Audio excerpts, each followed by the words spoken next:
Bonjour, dans la vidéo précédente, nous avons présenté le Future Reality Tree.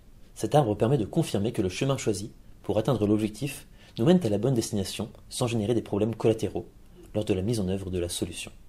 Cependant, le Future Reality Tree ne traite pas de la manière d'atteindre l'objectif souhaité.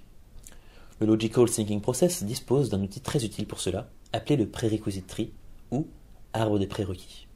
À l'origine, il visait simplement à identifier les obstacles à la mise en œuvre et à proposer des alternatives pour les surmonter. Au fil du temps, il a été décidé d'incorporer dans cet arbre logique les instructions détaillées, étape par étape, sur la manière de réaliser l'exécution. Cela a donné naissance à une forme plus complète du Prerequisite Tree.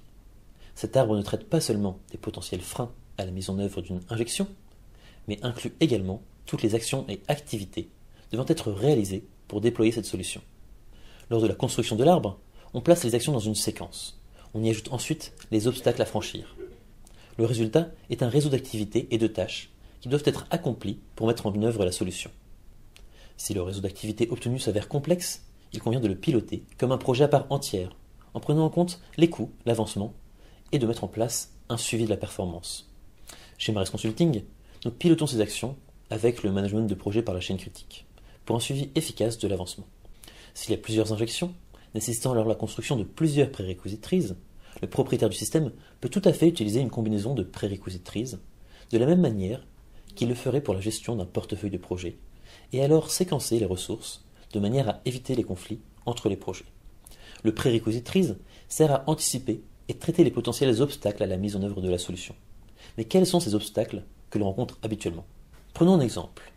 Si vous aviez une injection qui vous demandait d'installer un nouveau système informatique, vous vous poseriez la question, quels sont les obstacles à cette injection? Le premier obstacle est qu'il existe plusieurs candidats différents. Vous n'avez pas encore choisi quel système installer, et vous ne savez pas quel est le meilleur.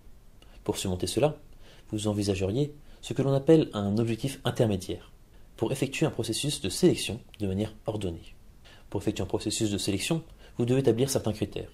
Dans le cas présent, il n'y aura pas forcément d'obstacle, mais la tâche doit être réalisée avant de continuer le processus.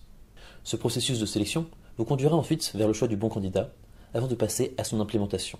Une fois que le premier obstacle d'incertitude sur le choix de la solution a été franchi, vous vous attaquerez aux obstacles que vous pourriez rencontrer lors de son implémentation, et ainsi de suite.